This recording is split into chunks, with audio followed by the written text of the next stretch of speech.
Joachim Pueyo, vous êtes toujours avec nous. Je rappelle que vous êtes ex-directeur des prisons de Fresnes et de Fleury-Mérogis. Evelyne Sirmarin parlait il y a quelques minutes du risque d'une telle détention provisoire pour Pierre Palmade, que ce soit pour lui, pour que ce soit les propres détenus, pour que ce soit aussi également les surveillants. Quels sont-ils, ces risques ? Il y a effectivement le risque, il y a plusieurs risques lorsque une personne vient pour la première fois en prison. Il y a le risque suicidaire qu'on ne peut pas écarter. Donc c'est pour cette raison d'ailleurs que les personnes qui sont écrouées et détenues sont placées dans un service à l'accueil de façon à ce qu'elles soient examinées et consultées par un médecin psychiatre, et également entendues par une équipe pluridisciplinaire avant de l'affecter dans une aile de la détention. Donc ça, c'est un risque, bien évidemment. Et puis les problèmes de soins, je vous rappelle également qu'il y a effectivement les soins dépendent des hôpitaux, du ressort. Et puis dans certains établissements, vous avez également des centres de soins spécialisés d'accompagnement et de prévention, notamment tout ce qui concerne l'alcoolisme ou les drogues. Donc il y a quand même des prises en charge adaptées qui peuvent être faites. Mais dans un premier temps, l'urgence, c'est la surveillance, c'est la prise en charge par rapport au risque que je viens de vous dire. Et c'est dans les premières heures que cela se passe lorsque une personne est écrouée et en détention provisoire. Restez avec nous, Joachim Pueyo, vos lumières nous sont importantes. Je voudrais qu'on revienne avec vous, on reviendra, maître, dans un instant sur ces demande possible de remise en liberté de la part des conseils de Pierre Palmade.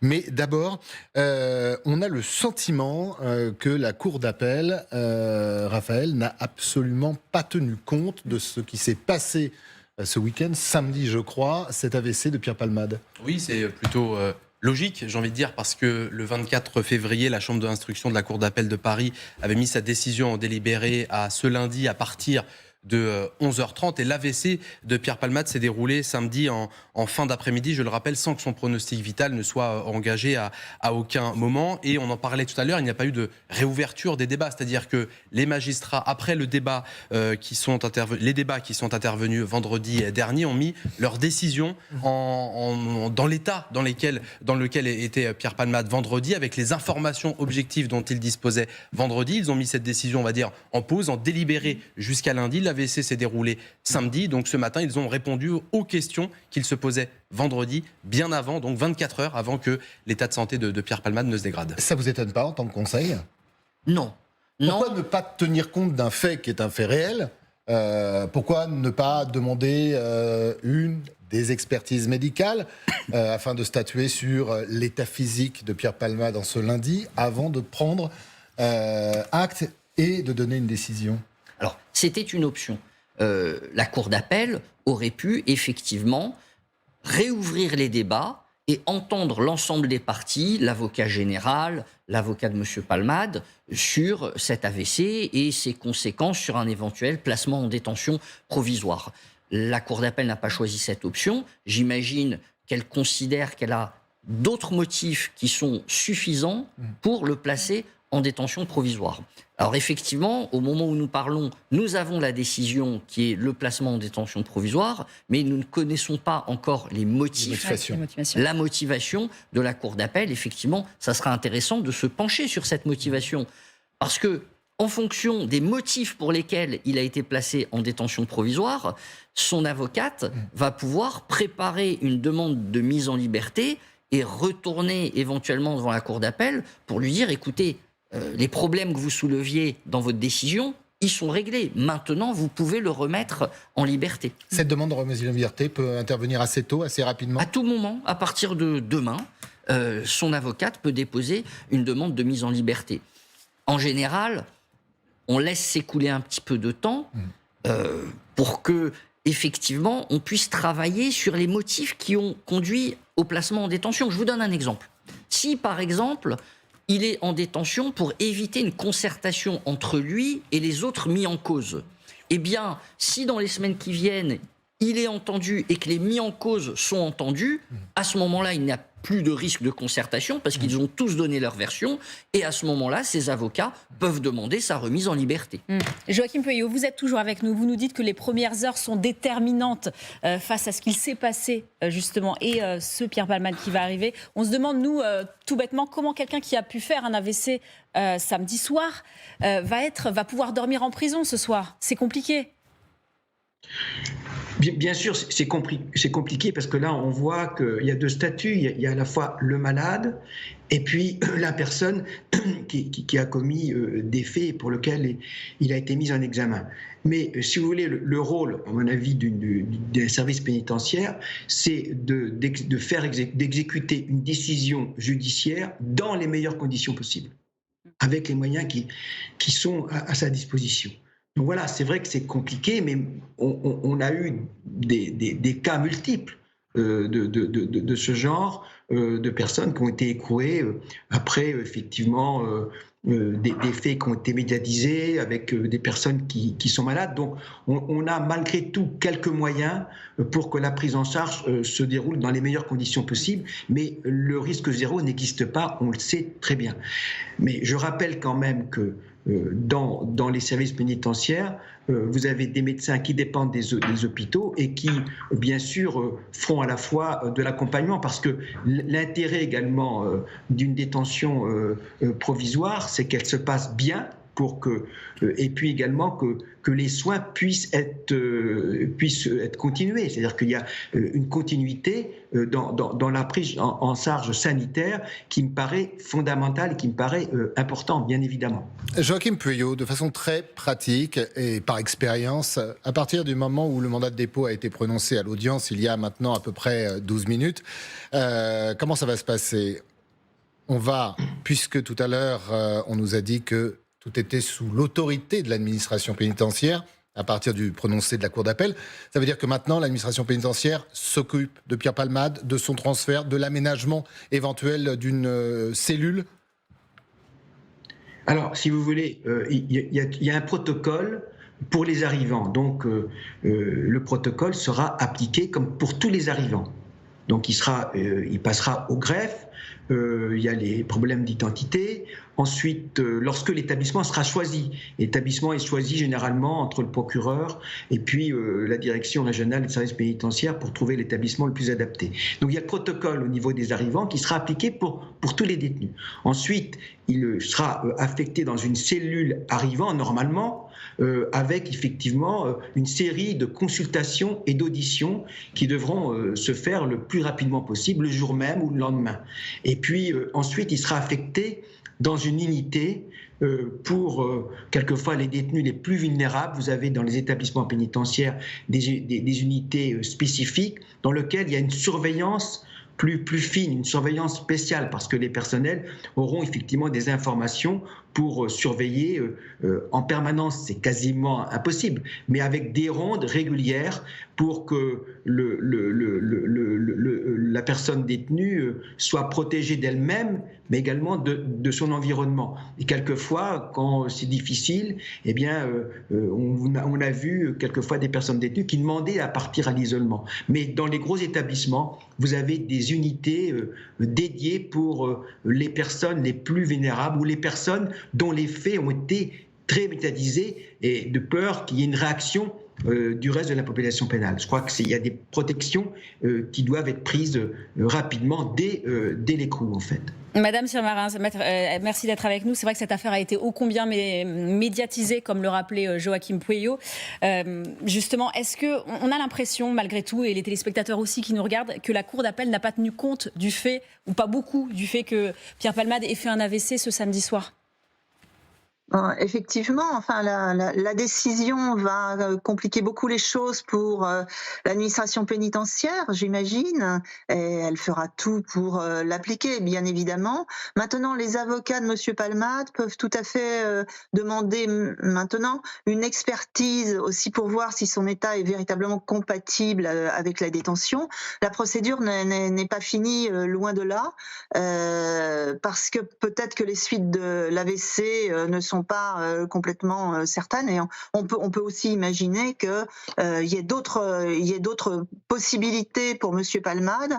En tout cas, ce que je veux dire, c'est que les choses sont mouvantes, elles ne sont pas du tout stables ni permanentes, et à tout moment, il existe des droits de la défense, y compris pour Monsieur Palmade, mais aussi dans l'intérêt, bien sûr, des victimes, pour que Monsieur Palmade soit jugé dans de bonnes conditions plus tard et soit mis devant ses responsabilités, bien évidemment. Mais le but, c'est quand même qu'il ne récidive pas et que le procès se passe plus tard dans de bonnes conditions, c'est-à-dire qu'il n'y ait pas de problème alors qu'il est placé en détention, qu'il puisse être jugé dans un état psychique et somatique normal. Et ça sera à ses avocats éventuellement de faire des demandes de mise en liberté, des demandes d'expertise pour voir s'il peut supporter la détention.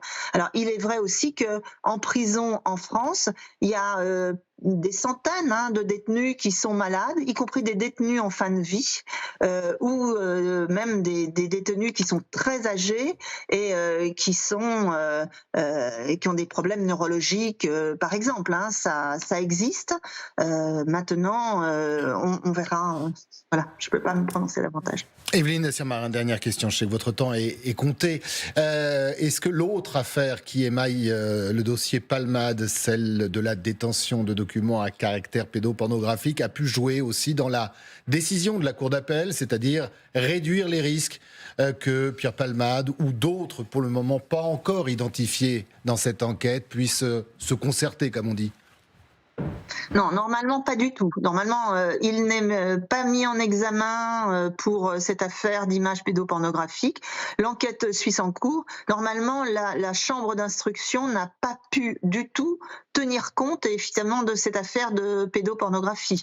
Mais tout ça est quand même assez théorique et on sait bien que les juges sont des êtres humains et tout peut effectivement contribuer à cette décision, que ce soit l'AVC en faveur du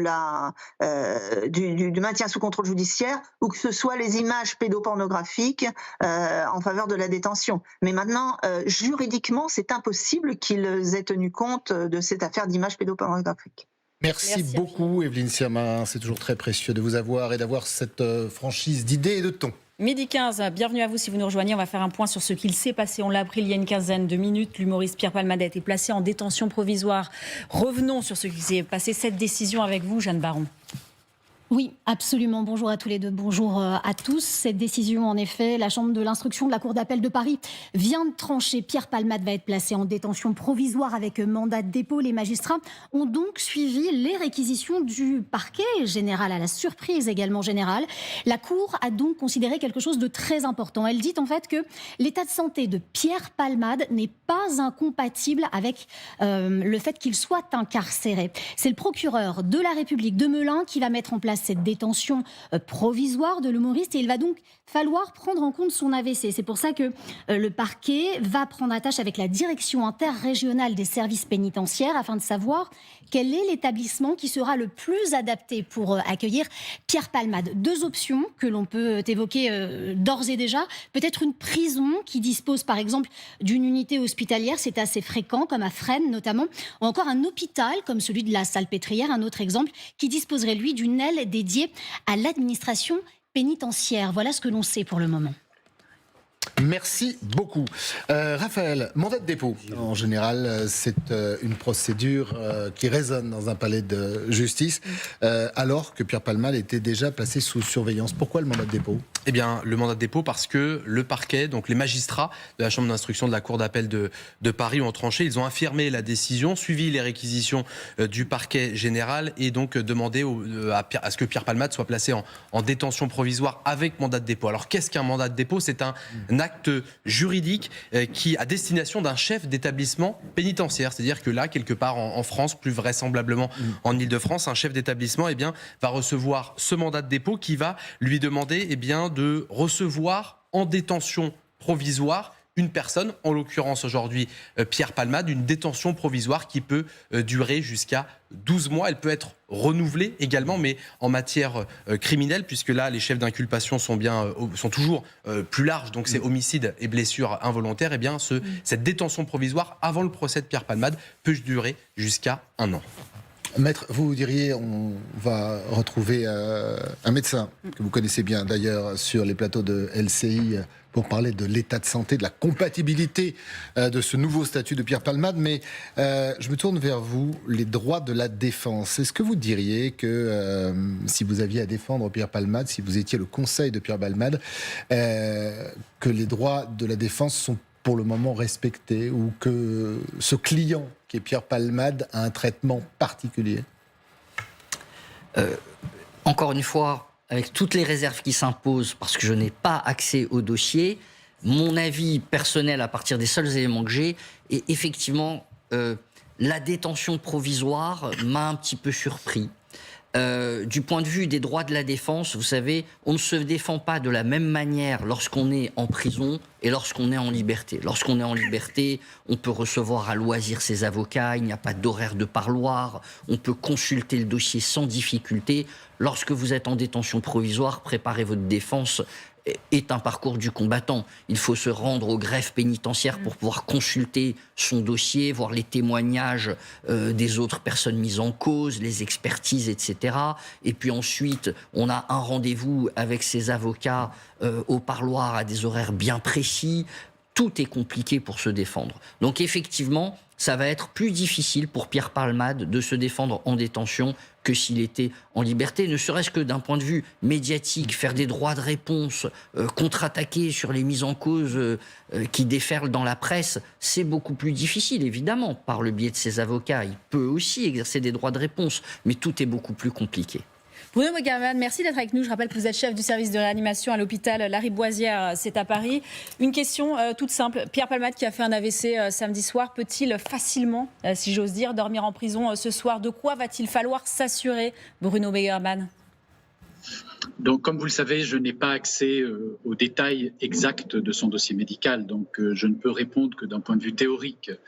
Comme vous imaginez, évidemment, le transfert dans un établissement pénitentiaire devra se faire après l'accord des médecins qui s'occupent de lui, qui signifieront la compatibilité ou non de son suivi en prison.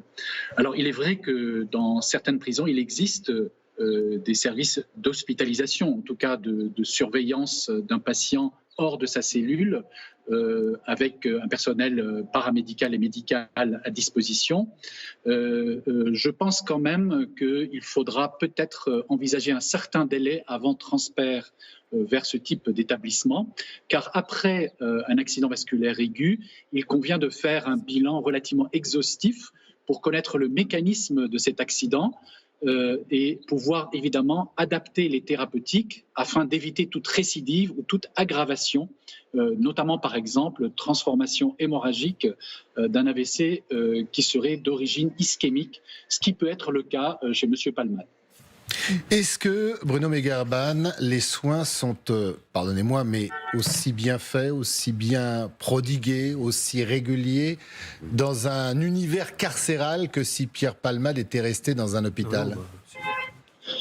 Alors, on va dire, c'est un hôpital, donc théoriquement, il peut donner les soins équivalents à un service du même niveau dans un hôpital civil. Malgré tout, évidemment, dans une telle structure, il n'y a pas accès à des spécialistes aussi nombreux. Donc, en cas de complications, en cas de décision opératoire ou de décision d'urgence réanimatoire, évidemment, les spécialistes correspondants n'existent pas sur place. Il faudra donc transférer M. Palmade vers un établissement capable à ce moment-là de faire des soins supplémentaires adaptés. Donc évidemment, ceci introduit quelques difficultés et certainement des délais en cas de complications. Merci beaucoup Bruno Megerban d'avoir été avec nous. Joachim Pueyo, je fais appel au métier que vous avez exercé pendant beaucoup d'années. Bien évidemment, celui de chef d'établissement pénitentiaire dans 2 grandes prisons de France. Est-ce que quand on est chef d'un établissement pénitentiaire, aujourd'hui, on est inquiet de savoir qu'une personne comme Pierre Palmade va arriver dans quelques heures dans votre établissement? Non, pas une inquiétude particulière, parce qu'effectivement, on reçoit des milliers de personnes qui sont écrouées, je pense à Fleury-Mérogis ou à Fresnes, et que chaque personne doit faire une attention particulière. Mais il est évident que lorsqu'il s'agit d'une personne qui a fait l'objet d'une grande médiatisation, l'attention est peut-être différenciée. Mais il n'y a pas d'inquiétude, si ce n'est, comme je viens de vous le dire, il y a des risques, bien évidemment, lorsqu'une personne est écrouée pour la première fois. Et donc, il y a tout un protocole qui doit être appliqué, et notamment au niveau de la surveillance, au niveau de la prise en charge également médicale, au niveau de la prise en charge également éducative. C'est tout cela qui doit être mis en place avec beaucoup d'attention, mais on doit le faire en ce qui me concerne, pour toutes les personnes qui sont écrouées, peu importe leur statut.